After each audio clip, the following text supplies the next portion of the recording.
you ever hear anything else besides Guajome? She's 3 years older than I am, so. No, it's never. I don't, anywhere it went. Of course, there's not many old-timers left.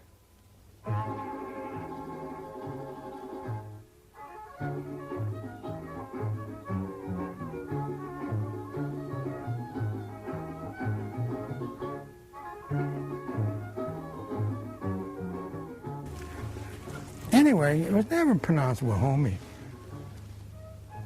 because it's an Indian name, but they must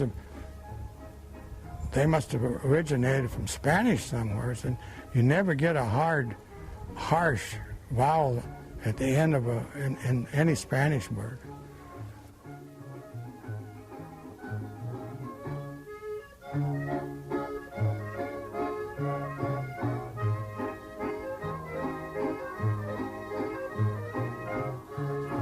I was born in Oceanside, March the 4th, 1906.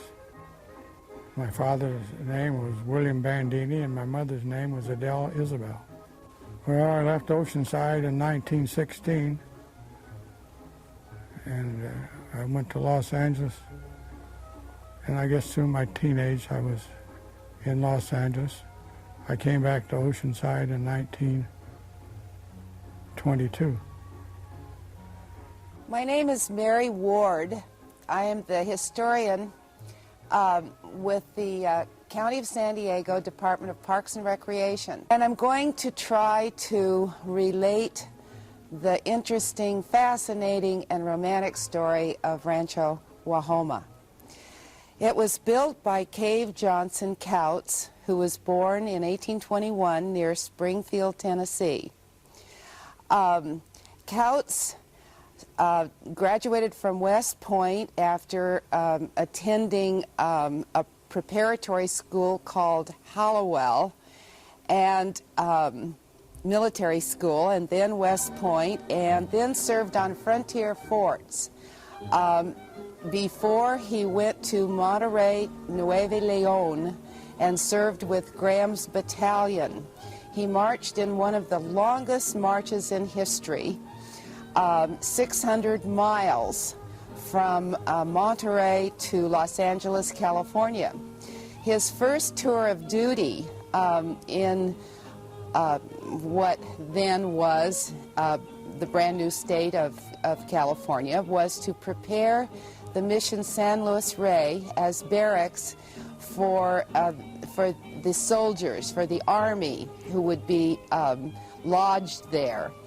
And during that length of time, I feel that he most certainly became aware of the presence of the Mexican land grant, 2,219 acres here in where we are right now, Rancho Guajome. Actually, he told the famous historian Hubert Howe Bancroft that he rode over this land while he was stationed at San Luis Rey. He then went down to San Diego to become the military escort for the Boundary Commission.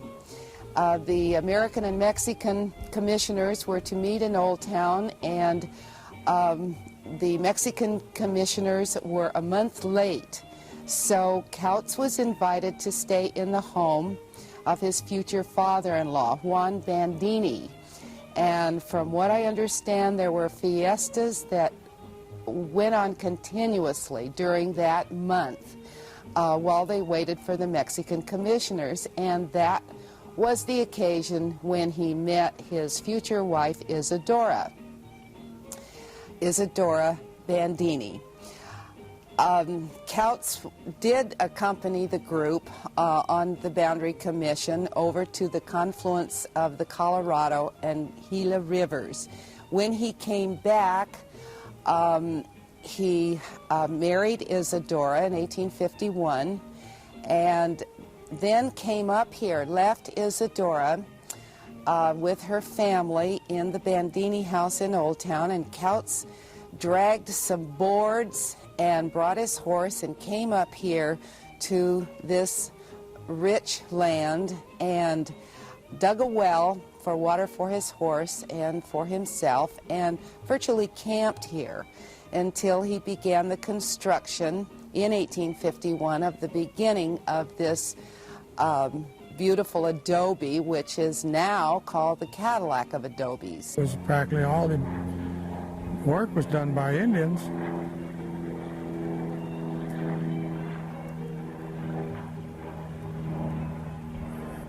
And I imagine a lot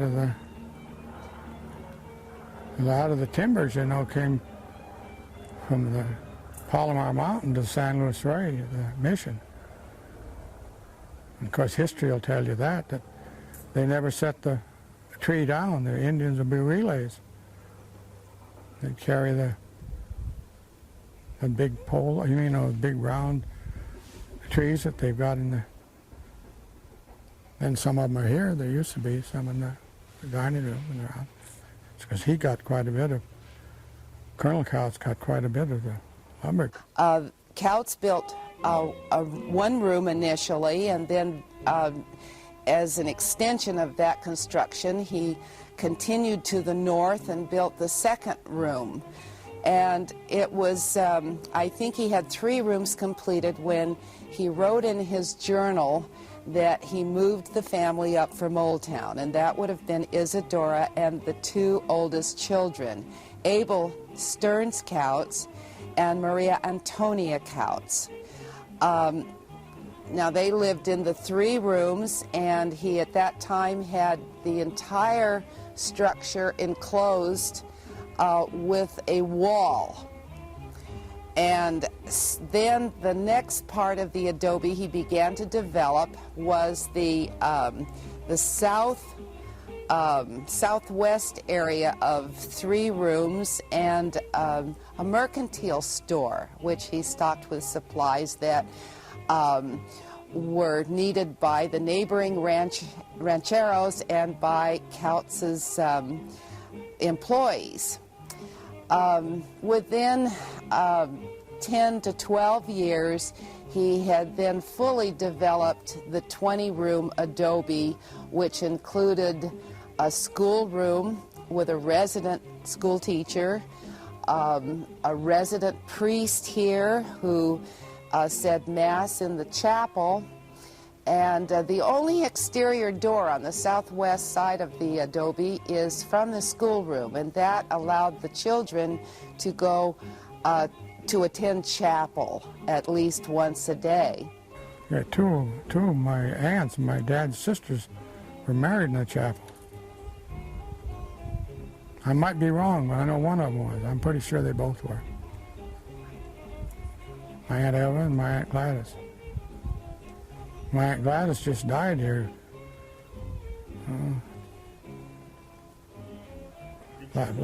Last year she was 100 years old. I think the way I can recollect, it was built for his mother. See, I imagine why it was built, because the closest church would have been San Diego, probably. See, the missions were all closed when the Mexicans run all the priests and nuns out of California. Well, there was no, and I don't think there was a church in Oceanside. I know there wasn't. So I imagine that and Vista was nothing. I can remember going to Vista. Nothing there. So I imagine the only church, so they probably did it because they had the children go to church. I imagine. And it must have been a very lively group with all of the KOCT's children and the neighboring children who were here, and the all of the employees and the many, many visitors. There was one regular visitor who came and who also kept a journal and gave us a wonderful background on the daily activities here at the rancho between 1858 and 1868. His name was Judge Benjamin Hayes, and he brought his son with him. He was a widowed gentleman and brought his son Chauncey with him every time he came. And Chauncey was the same age as KOCT Jr. So the boys would play together and became good, close, fast friends. And Judge Hayes would always bring marbles to KOCT Jr. And the boys used to play marbles out here on this covered porch. And as we have done our investigation in preparation for rehabilitation of the adobe, we have found marbles here and there. Before KOCT Sr. passed away in 1874, he had been very prominent politically and had laid out the first map of Old Town and also of La Playa, which is Point Loma and covers the area of the military reservation. KOCT's named all the streets in Old Town and named the street where I live, Sheridan Avenue, for his good friend General Phil Sheridan. KOCT Jr. grew up and married Lily Bell Clemens, who was the niece of Samuel Clemens, Mark Twain. Cave Jr. brought his bride up here, and he did a remodel to make a comfortable apartment for Mother, Isadora, who was growing quite elderly then, and modernized a number of features with the adobe to make it comfortable for Lily Bell. He built the second-story sewing room for Lily Bell.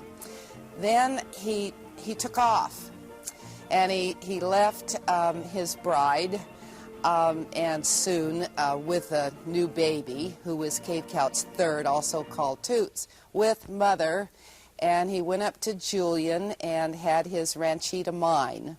He also went to South America with his brother-in-law, Chalmers Scott, and surveyed for the railroad down there. In the 1920s period was the second major rehabilitation of this structure. And it was after the death of Arcadia, his Auntie Arcadia, who died in Los Angeles, intestate, without a will and without any heirs. She had married two very wealthy men, and her first husband, Abel Stearns, had presented the rancho to Isadora Bandini de Couts as her wedding gift. And the women were very close sisters, and it was at Arcadia's home that Isadora died. In her last illness, she had stayed with her sister. Arcadia died in 1913 and left an estate in excess of $6 million. And the money went down through bloodlines in the family, and Couts spent his inheritance on the rehabilitation of this adobe, and had also bought his grandparents' house in Old Town, the Bandini house, and totally restored it and turned it into a hotel. He took off all the wood siding up here that he had put on in the 1880s and put stucco, Portland cement, and changed the front facade from the old post appearance to Mission Revival, which was a style that had swept the Southwest in architecture. And I believe that he had been influenced by Lummis at the Southwest Museum. And at the Southwest Museum, there is a replica of Rancho Guajome. No toilets. Remember that? Had a chamber. And I can remember the toilet set way over here. And to me, it was the biggest toilet outhouse I ever seen. I think it was a 4-holer. And I'd seen a 2-holer, but I'd never seen, it was either 3 or 4. I'd always wondered whether some other people came in or not when he was there. But it was a big one.